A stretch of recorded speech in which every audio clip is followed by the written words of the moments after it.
Hello, hello, bonjour à toi, bienvenue sur le Blogcast chrétien, le podcast des blogueurs chrétiens. Je suis Georgina, coach en rédaction et rédactrice de contenu pour GV Writer. Et ici, on parle avec vérité, discipline et abondance, d'astuces d'écriture et d'astuces de blogueurs, d'aventures et de parcours de folie, et également de foi et de témoignages. Alors prends un thé, un chocolat et installe-toi avec l'intention ferme et décidée d'en apprendre un peu plus aujourd'hui.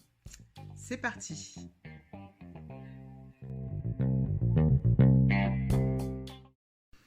Hello, hello, j'espère que tu vas bien et que tu te portes bien. Bienvenue dans cet épisode numéro 3 du Blogcast chrétien. Aujourd'hui, je te parle de mon premier blog, de pourquoi j'ai commencé à bloguer et de l'aventure qui m'a menée finalement à devenir rédactrice de contenu et coach en rédaction. Alors, on va rentrer dans le vif du sujet. Je vais te parler un peu de l'histoire de ce blog-là, comment j'ai commencé, d'où vient ce nom et les différentes choses que j'ai apprises sur mon parcours. Donc, ce blog dont je te parle aujourd'hui, c'est le blog unjour-un-homme-est-mort-pour-nous.com. Sans doute que tu le connais, sans doute que tu l'as rencontré sur ton chemin, ou peut-être pas du tout. En tout cas, c'est un blog que j'ai créé en janvier 2018, donc il y a maintenant cela un peu plus de 3 ans, à la naissance de ma fille. Alors, l'histoire de ce blog-là, pourquoi j'ai décidé de créer ce blog? Alors moi, j'ai toujours aimé écrire, comme tu le sais. Une de mes passions, c'est l'écriture.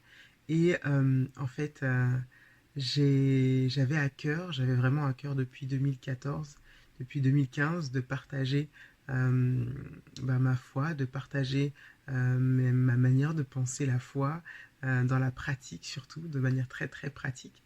Et en fait, au départ, j'ai commencé avec des partages sur les réseaux sociaux, sur Facebook, parce que je me sentais pas de faire autre chose, parce que j'étais encore dans cette peut-être réserve de m'afficher. Donc j'ai commencé sur les réseaux sociaux, sur Facebook, en partageant vraiment des publications spontanées, toujours en incluant ce hashtag un jour un homme est mort pour nous, un jour un homme est mort pour moi. Et c'est comme ça que ça a commencé, donc ça a duré, tu vois bien, donc bien 3-4 ans comme ça, où je partageais sur les réseaux sociaux uniquement, sans forcément me dire que ça donnerait un jour un blog. Et puis au bout d'un moment, j'ai vraiment eu à cœur euh, d'avoir une plateforme sur laquelle tous mes partages, toutes mes pensées seraient réunies. J'en avais un peu assez de devoir que tout soit perdu un peu dans les méandres des fils d'actualité, du fil d'actualité Facebook. Et je me suis dit qu'il fallait un lieu, un endroit où vraiment ces réflexions-là pouvaient être conservées. Et donc je me suis dit qu'il fallait que je me lance dans un blog. J'ai eu cette réflexion-là déjà depuis début 2017, mais j'ai tardé à y aller, à franchir le pas.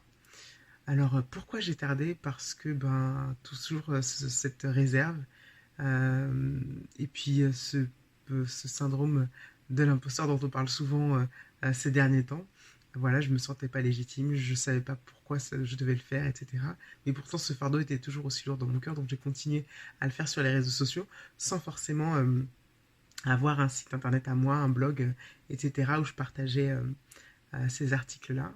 Et puis en fait, en 2017, quand j'ai appris ma grossesse de ma fille, et aussi parce que j'ai eu certaines histoires personnelles qui sont arrivées en début d'année 2017, en début janvier, février, mars 2017, qui ont fait que il y a plein de choses qui ont été remises en question, ma foi a été bousculée, et, euh, et quand j'ai appris la grossesse de ma fille, et en fait je me suis carrément dit que euh, je voulais que ma fille un jour puisse suivre ses rêves, et en fait ça m'a carrément porté, dans le sens où au final, le fait d'avoir un blog, c'était carrément un rêve, de pouvoir écrire quelque part sur une plateforme, etc. C'était un fardeau, mais en même temps, c'était un rêve, c'était quelque chose que j'espérais pouvoir faire un jour. Et en fait, durant toute ma grossesse, j'ai eu cette réflexion-là de me dire que je voudrais qu'un jour ma fille puisse suivre ses rêves, aller au bout de ses rêves, que je la guiderai toujours que j'essaierai toujours de faire en sorte qu'elle puisse aller au bout de ses rêves, en fait, tout simplement. Et en fait, la réflexion que j'ai eue, c'est que bah, si je veux qu'un jour ma fille puisse aller au bout de ses rêves, il fallait que je lui montre l'exemple. Et pour la meilleure manière de lui montrer cet exemple-là, c'était de vraiment de franchir le pas, d'oser moi-même, avant de lui dire un jour qu'elle elle aussi, va falloir qu'elle ose. Il fallait que moi aussi je puisse oser et que je puisse franchir ce cap-là. Alors malgré toute la peur que j'avais, les craintes que j'avais, malgré le fait que je n'y connaissais rien du tout, au fait d'avoir un site internet, au fait d'avoir un blog, de la manière de gérer, de la manière d'être référencé, etc. Malgré le fait que j'y connaissais rien du tout, j'ai franchi ce cap-là. Et en fait, ça a été très rapide parce que j'ai eu toutes ces réflexions-là durant toute l'année 2017. Puis finalement, j'ai accouché en décembre 2017.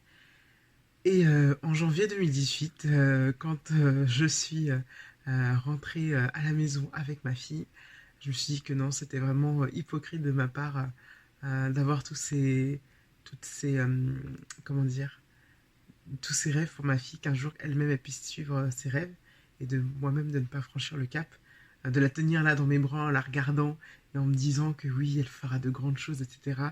Et moi en fait, j'allais pas au bout de ça. Donc du coup, voilà, j'étais là en train de la couver durant les premiers mois et durant ce premier mois-là, j'ai franchi le cap pendant une nuit, j'ai mis au point le blog, j'ai franchi le cap et j'y suis allée carrément. Et je pense que ce que tu remarqueras, c'est que souvent, quand on franchit le cap et quand on se décide réellement à y aller, ça se fait assez rapidement. C'est-à-dire que la réflexion peut être longue, mais souvent, pour en avoir parlé à d'autres personnes, je remarque que quand on franchit le cap, quand on décide fermement d'y aller, ben on y va assez rapidement. C'est-à-dire que on fait le job en une nuit ou en quelques jours et c'est assez rapide. Et pour ma part, oui, ça s'est fait. Ben, le cap a été franchi en une nuit, puis en les quelques jours qui ont suivi, j'ai mis au point les différents, les premiers articles, etc. Donc ça s'est fait assez rapidement.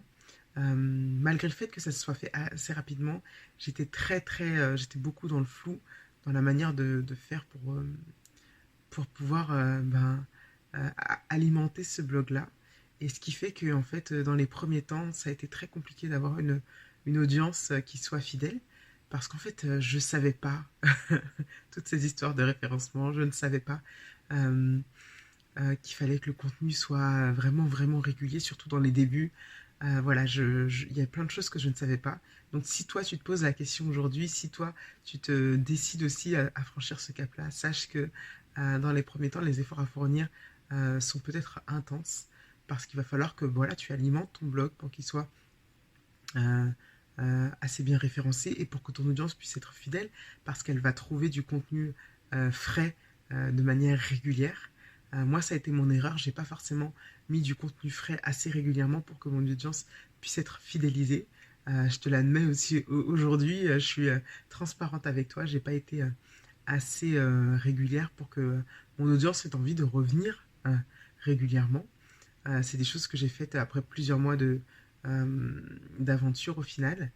Et oui, et donc euh, j'ai franchi ce cap-là parce que, voilà, tout simplement, j'étais aussi motivée par le fait de donner un exemple concret et réel et palpable, en fait, à ma fille. Même si elle était encore bébé, voilà, je voulais que dans notre histoire familiale, puisse vraiment être quelque chose qui puisse marquer notre histoire. Donc, c'est ce qui fait que j'ai franchi le cap. Et ensuite, le nom du blog, donc le blog s'appelle Un jour un homme est mort pour nous.com. Le nom du blog vient carrément le nom du blog vient carrément d'une conversation avec un camarade que j'avais quand j'étais en licence. Parce qu'en fait, on parlait comme ça, et puis à un moment donné, au cours de la discussion, je lui dis, mais en fait, toi, ce que tu sais pas, c'est que un jour, il y a un homme qui est mort pour moi, et en fait, j'ai pas été au fond de l'explication, c'est-à-dire que j'ai laissé assez en suspens, ce qui fait que il a un peu douté de savoir de quoi je parlais et de savoir pourquoi je disais ça.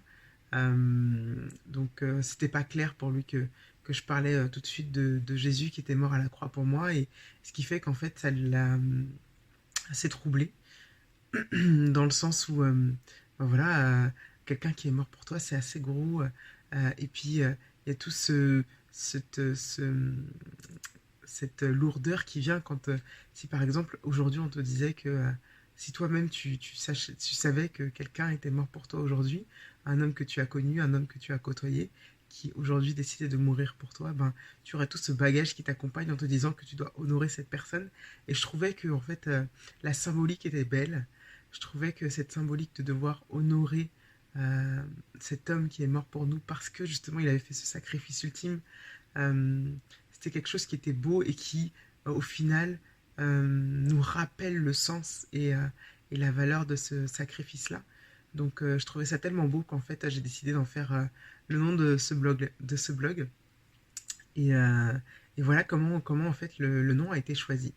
Parce que j'ai vu que c'était assez percutant, troublant en fait, euh, de se rendre compte que quelqu'un était mort pour nous. Et donc je me suis dit que c'était carrément ce que je voulais provoquer en fait. Et donc la vision de ce blog-là, en fait, moi, c'est vraiment de pouvoir un peu bousculer les esprits, de pouvoir un peu amener les choses d'une manière différente, de pouvoir amener à une réflexion différente qui nous permet de vraiment conscientiser le fait que on marche avec Dieu, de conscientiser notre marche, notre foi, et de l'ancrer dans notre quotidien en fait. Donc voilà un peu pour cette aventure-là.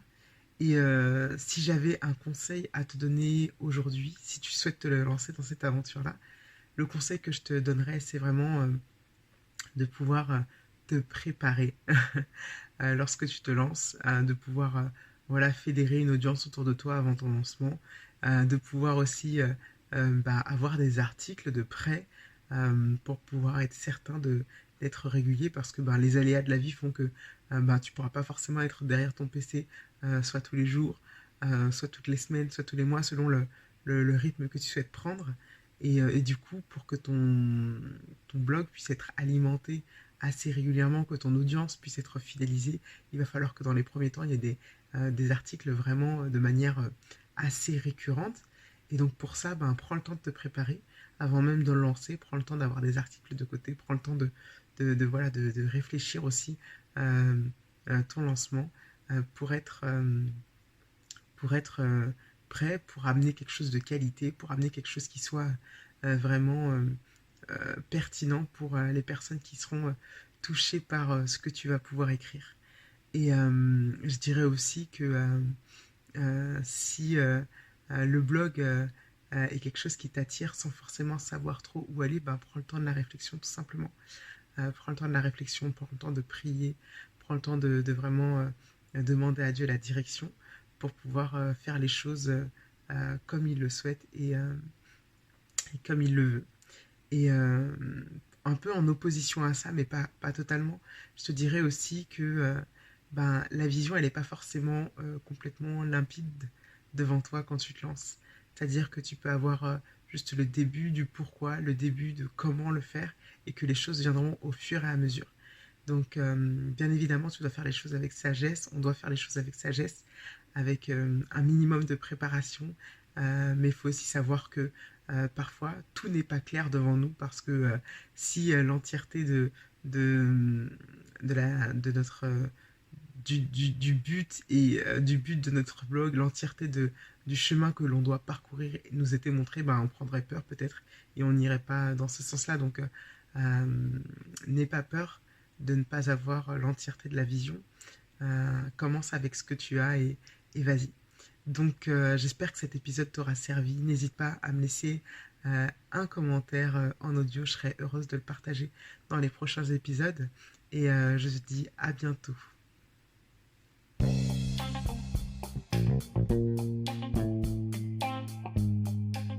Merci d'avoir écouté ce podcast jusqu'au bout. Merci pour ton écoute. N'hésite pas à me laisser un commentaire sur ta plateforme d'écoute favorite afin de me donner ton avis et qu'on puisse interagir ensemble. Et je te dis à bientôt dans le prochain épisode pour d'autres découvertes, d'autres astuces, d'autres partages. À bientôt.